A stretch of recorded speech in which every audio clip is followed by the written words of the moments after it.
আসসালাম। তো চাকরি প্রত্যাশী ভাই বোনেরা, আশা করি সকলে ভালো আছেন, সুস্থ আছেন।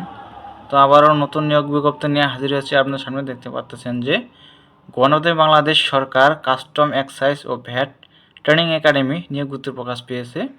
তো এখানে আবেদন করতে হবে অনলাইনের মাধ্যমে। অনলাইন ভিত্তিক কোনো আবেদনপত্র গ্রহণ করা হবে না। তো এখানে পদের সংখ্যা, বয়স সীমা, শিক্ষা যোগ্যতা, কোন পদে কতজন লোক নেবে, পদের নাম কি, বিস্তারিত A to Z সাথে থাকবেন। আর একটা রিকোয়েস্ট থাকবে, যারা সকল ধরনের সরকারি চাকরির নিয়োগ বিজ্ঞপ্তি পেতে চান, যারা এখনও আমার ইউটিউব চ্যানেলটি সাবস্ক্রাইব করেন নাই, অবশ্যই চ্যানেলকে সাবস্ক্রাইব করে সাথে থাকবেন। তো নিয়োগ বিজ্ঞপ্তি আসা মাত্রই আপলোড দিয়ে থাকি আপনাদের উদ্দেশ্যে। তো এখানে যে সিস্টেম সেটা হলো অনলাইন। তো অনলাইনে অনেক সুযোগ সুবিধা। তো এখানে দেওয়া আছে যে 1 থেকে পদ দেখতে পাচ্তেছেন, 1 থেকে 11টা পদ দেওয়া আছে। 11টা পদে আপনারা আবেদন করতে পারবেন যার যার শিক্ষাগত অনুযায়ী। তো 11 নং পদে বলা হয়েছে বাবুচি, দেখতে পাচ্তেছেন বাবুচি। এখানে একজন লোক নেওয়া হবে, বয়স হতে পারে 18 থেকে 32 বছর এবং শিক্ষাগত মান থাকতে হবে 8ম শ্রেণী সমান পরীক্ষা উত্তীর্ণ পাস থাকতে হবে। 10 নং পদে বলা হচ্ছে অফিস সহায়ক। অফিস সহায়ক পদে 5টি দেওয়া আছে, 5 জন লোক নেওয়া হবে, 18 থেকে 32 বছর হতে হবে, শিক্ষাগত মান থাকতে হবে কোনো স্বীকৃত বোর্ড হতে মাধ্যমিক স্কুল সার্টিফিকেট বা সমান পরীক্ষা উত্তীর্ণ। যারা মেট্রিক পাস করেছেন, যারা উন্মুক্ত থেকে পাস করেছেন তারা আবেদন করতে পারবেন।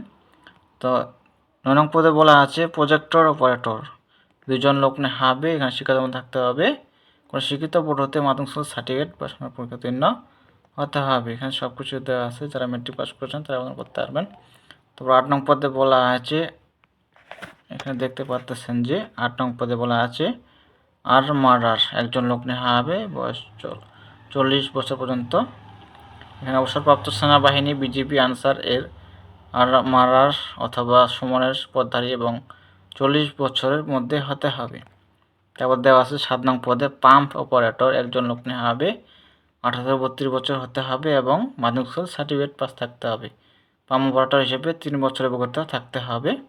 6 নং পদে বলা আছে লাইনম্যান ইলেকট্রিশিয়ান, লাইনম্যান ইলেকট্রিশিয়ান একজন লোক নেওয়া হবে, এখানেও মেট্রিক পাস থাকতে হবে এবং ইলেকট্রিশিয়ানের সনদ সহ 3 বছরের অভিজ্ঞতা থাকতে হবে। তো 5 নং পদে বলা আছে নার্স, এখানে একজন লোক নেওয়া হবে।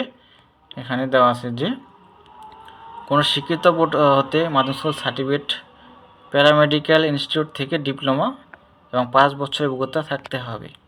4 নং পদে বলা আছে হাবিলদার, 3 জন দেওয়া আছে, সর্বোচ্চ বয়স 40 বছর। এখানে দেওয়া আছে অবসরপ্রাপ্ত যারা সেনাবাহিনী, বিজিপি, আনসার তারা এটা করতে পারেন। তারপর দেওয়া আছে ড্রাইভার অর্থাৎ গাড়ি চালক, এখানে 3 জন লোক নেওয়া হবে ড্রাইভার পদে। এখানে শিক্ষাগত মান থাকতে হবে 8ম শ্রেণী পাস এবং বিআরটিএ হালনাগাদ ড্রাইভিং লাইসেন্স, গাড়ি চালানোর 3 বছরের অভিজ্ঞতা থাকতে হবে। তারপর দেওয়া আছে 2 নং পদে কম্পিউটার মুদ্রাহরিক, অফিস সহকারী কাম কম্পিউটার মুদ্রাহরিক, 4 জন লোক নেওয়া হবে। এখানে দেওয়া আছে সব কিছুই।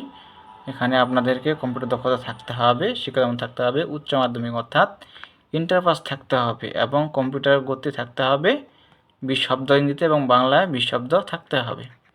তারপর 1 নং পদে বলা আছে সুবেদার, সুবেদার দেওয়া আছে 11 গ্রেডের বেতন দেওয়া হবে 12,500 থেকে 30,230 টাকা।